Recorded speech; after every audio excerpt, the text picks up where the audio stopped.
여러분 만약 텔레비전이나 아니면 이거 냉장고를 만약 집에 새로 구입하게 되셨다면 여러분은 무엇을 먼저 하십니까? 저는요, 어떤 새로운 전자제품을 사거나 뭐 이런 것을 구입할 때마다 첫 번째로 하는 행동이 있는데요. 그것은 바로 설명서를 읽는 것입니다.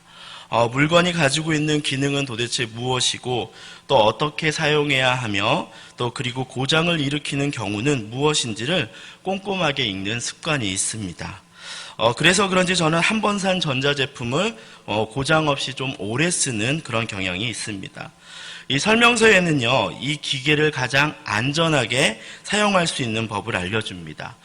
그것을 설계한 전문가가요, 이것이 가지고 있는 한계와 또 이 기계가 낼 수 있는 역량에 대해서 명확하게 알려주기 때문입니다. 출애굽기 25장부터 오늘 보고 있는 본문 30장까지는요, 바로 성막과 성막의 기물을 짓는 법에 대한 하나님의 설명서 부분입니다. 우리는 지금 그 설명서를 읽고 있는 중입니다.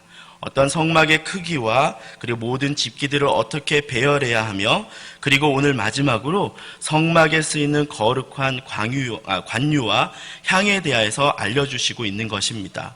출애굽기 35장부터는요, 지금까지의 설명서를 바탕으로 이제 실제적으로 그 집기들을 만들어가고 성막을 만들어가는 과정을 나타내고 있습니다. 하나님은요, 자신을 만날 수 있는 방법 그리고 법을요, 이스라엘 백성에게 명확하게 알려주시고 있는 것입니다. 나를 위해서 무엇을 어떻게 지어야 하며 그 의미는 어떠하여야 하는지를 충실하게 오늘 본문에서 적어주시고 있다라는 겁니다. 그 설명서에는 그 설명서를 따라서 성막이 완성되었을 때 하나님의 영광이 그 안에 충만하였다고 출애굽기의 마지막에 묘사가 되어 있습니다.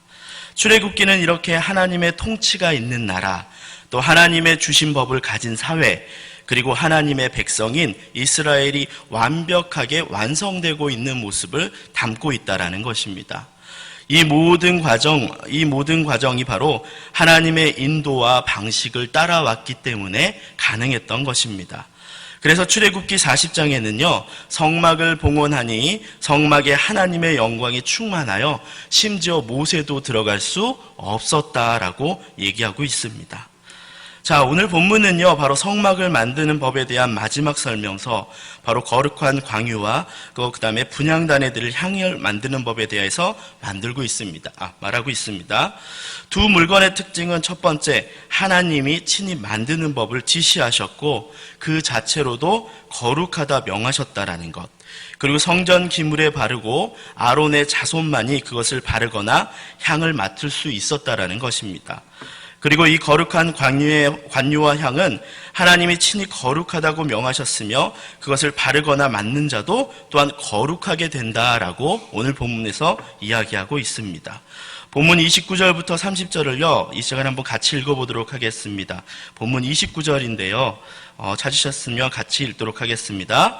그것들을 지극히 거룩한 것으로 구별하라. 이것에 접촉하는 것은 모두 거룩하리라. 30절 같이 읽을까요? 너는 아론과 그의 아들들에게 기름을 발라 그들을 거룩하게 하고 그들이 내게 제사장 직분을 행하게 하고. 성경에서 무엇인가를 거룩하다라고 말하는 것은요, 굉장히 큰 의미가 있습니다. 왜냐하면 그것은 하나님의 관점에서 그것이 거룩하다라고 인정이 되는 것이기 때문입니다.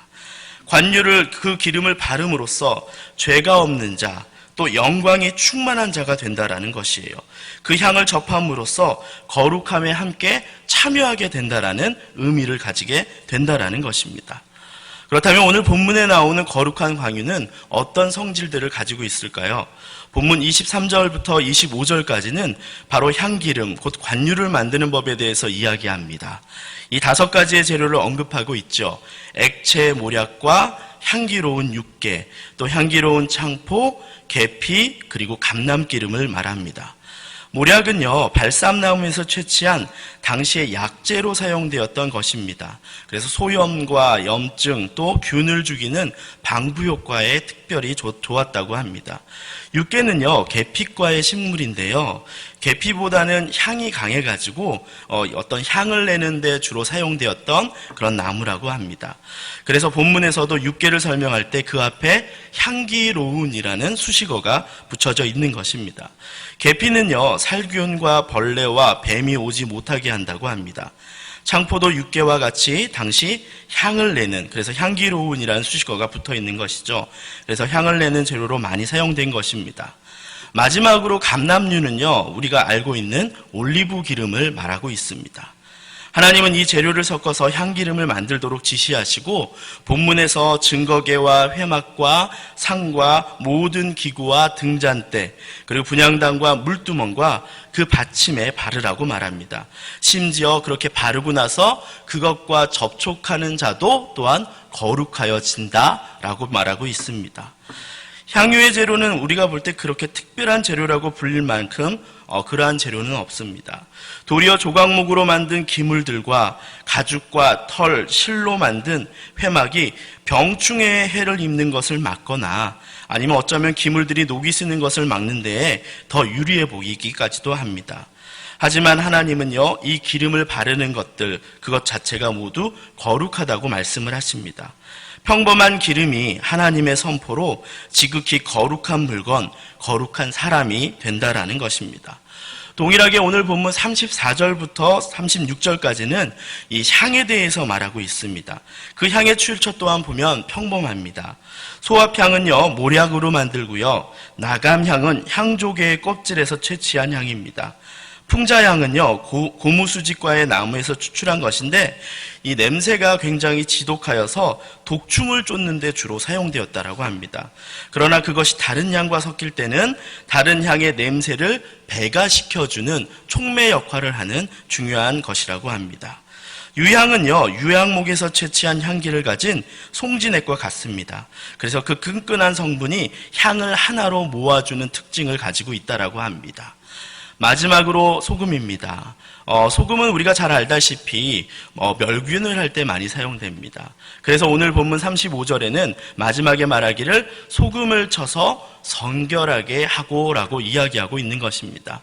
어쩌면 더운 날씨에 향재료가 썩지 않게 하는 방부제 작업처럼 보이기도 합니다.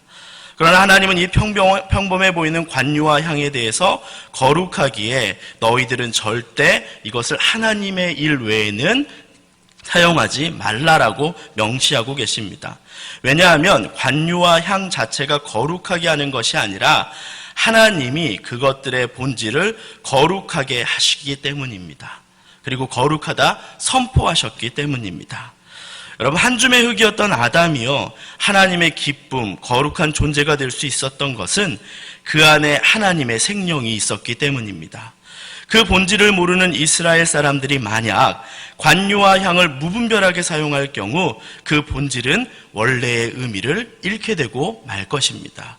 왜냐하면 오늘 출애굽한 이스라엘 백성들은요, 이미 애굽에서부터 향과 기름을 치료와 안식의 목적으로 삶 속에서 이미 사용하고 있었다라고 얘기합니다.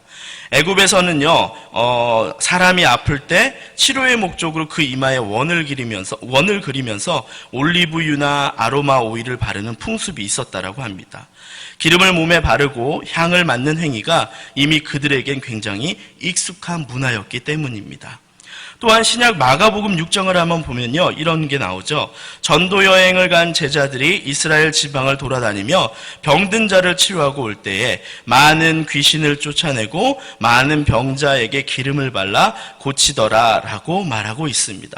그러니까 기름을 이용한 치료 행위는 굉장히 이스라엘 문화에서 평범한 것이었다라는 것이죠.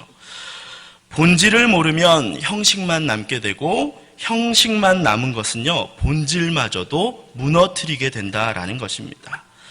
성막과 성막의 기물들은 교회와 교회를 구성하는 것으로 많이 비유를 합니다.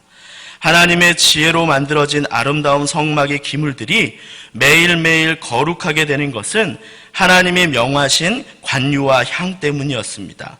하나님이 그것을 통해 거룩하게 하시겠다고 약속하셨기 때문입니다.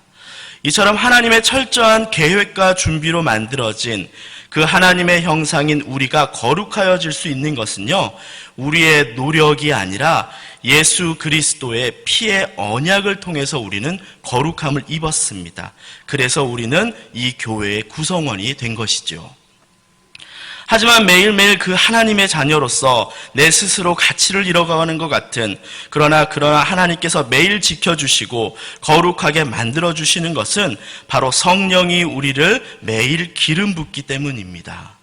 죄인인 우리를 매일 성령이 덮어주시기에 우리는 매일 거룩한 하나님의 자녀로서 하나님 앞에 설 수가 있다라는 것입니다. 그것은 본문에서 향유와 향을 만들지 말라고 어떤 자신의 노력으로 거룩을 취하지 말라고 말하는 것처럼 하나님이 말씀하시는 것은 어떤 방식과 습관과 노력도 아니라 우리를 구원하신 예수 그리스도가 매일 우리를 중보하시기 때문에 거룩한 성령에 덧입은 우리가 거룩한 자라고 선포하는 것과 동일한 것입니다. 그래서 오늘 우리가 본문에서 발견할 수 있는 하나님, 그 하나님은 바로 우리를 매일 지극히 거룩하게 만드시는 하나님이시라는 것입니다. 하나님은 자신이 친행 세우 교회와 그 교회의 구성원이 우리 성도들을 지극히 거룩하게 회복시키셨습니다. 그 회복은 세상의 것과 철저하게 다른 구별된 거룩함입니다. 세상 속에서 모호하게 사는 것이 아니라 하나님의 구별된 백성으로 살기를 하나님은 원하신다라는 것입니다. 지극히 거룩한 것이 넘쳤던 성막에 하나님의 영이 충만하여서 모세도 들어가지 못했던 것처럼 세상이 하나님이 부어주신 지극히 거룩한 은혜로 인하여 성물을 만진 자도 거룩하여진 것처럼 우리를 통해서 거룩함이 사람에게 흘러가고 세상이 두려워 떠는 교회와 우리가 되기를 소망합니다. 오늘 세상의 법칙이 아니라 성령의 기름 부음을 입어 삶의 작은 영역에서도 또 사업의 현장에서도 손해를 보더라도 정도와 가치를 지키면서 하나님의 법칙을 지키면서 거룩한 사역에 한 발 한 발 오늘도 동참하시는 여러분이 되시기를 바랍니다. 오늘도 예수님은 당신을 위해서 중보하고 계십니다. 아멘. 네, 이 시간 한번 같이 기도합니다. 오늘 주신 말씀을 생각하면서 거룩하게 만드신 그 하나님의 은혜를 위해서 하나님께 감사하는 그런 기도를 드리시고요.